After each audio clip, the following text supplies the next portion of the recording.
Rockaways Productions presents The Casey Waters Show, Episode 71, God and Love, and On Buddha Essence by Khenchen Thrangu.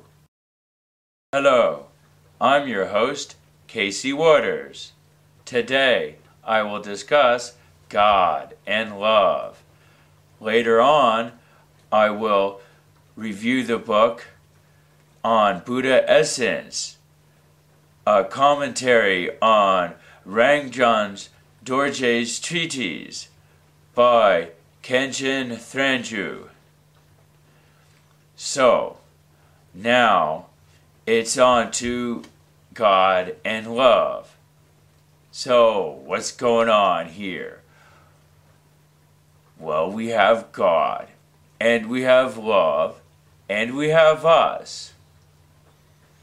Well, in a sense, this episode is a follow-up to episode 65, The Monitors. This was shown a couple months ago.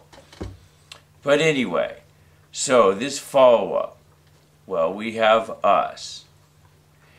And we have us inner struggles, inner sufferings, in our day-to-day lives, caught up with our day-to-day missions and activities and all that we do.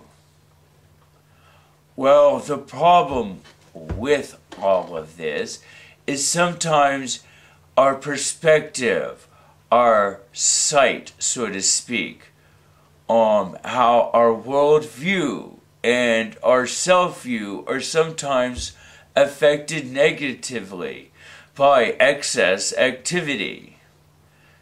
Sometimes we lose focus. We just need to step back from it all. So, what we do, well, we're caught up in our habits of doing this, that, or the other. And, of course, we often need to make way for change. Well, change can be difficult. We don't want to change our old habits. We want to continue with them. We think they are right. We prop up all sorts of reasons to justify them. And often they are right, in a large sense. However, we often forget to factor in changing conditions or changes within ourselves. And sometimes we need to change our habits, the way we do things, or the way we approach people. Well, when we look at all that, how we deal with people, and what we do, and how we do it, and how we carry ourselves, are we frustrated? Are we dignified? Are we courteous? Are we rash? How do we deal with all of our stresses and strains of life? Well, the key is to be able to deal with a lot of these stresses and strains and not feel the impacts of it all too harshly, is to be adaptable and be ready for that change. Remember, sure, you might have good reasons to do the things the way you do now, but also remember there are plenty good reasons to change. And it's just a matter of those reasons to change outweighing the reasons to stay the same.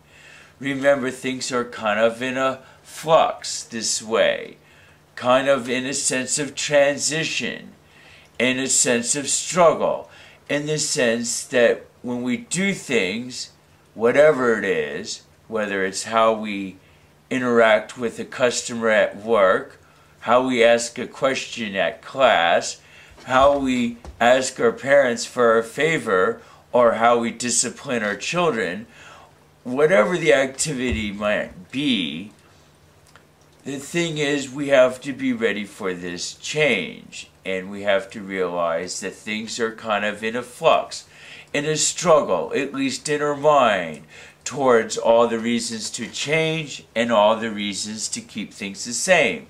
And we just have to remember sometimes there's undue favor that we place on keeping things the same. So if we recognize that and lift away that undue favor, we might be able to truly do things in a more just sense, be more adaptable to that change because there's often good reasons for it. Of course, we have to deal with the rain in the background. You may or may not be able to hear it. Oh well, not a soundproof studio. I'm just in my living room. That's the way it goes. But anyway, let's move along here. So we have our life and our habits and how adaptable we are to change.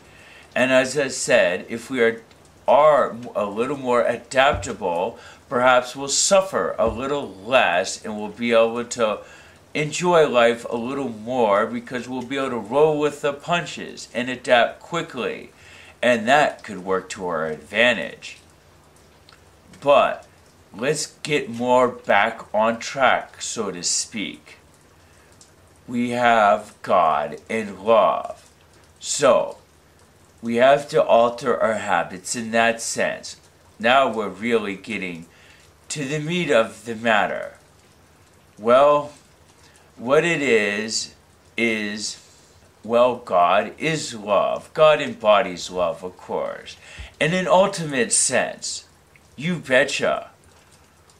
Well, the thing is, what we forget is we think God's up there with his love, her love, shining down on us, and we're down here.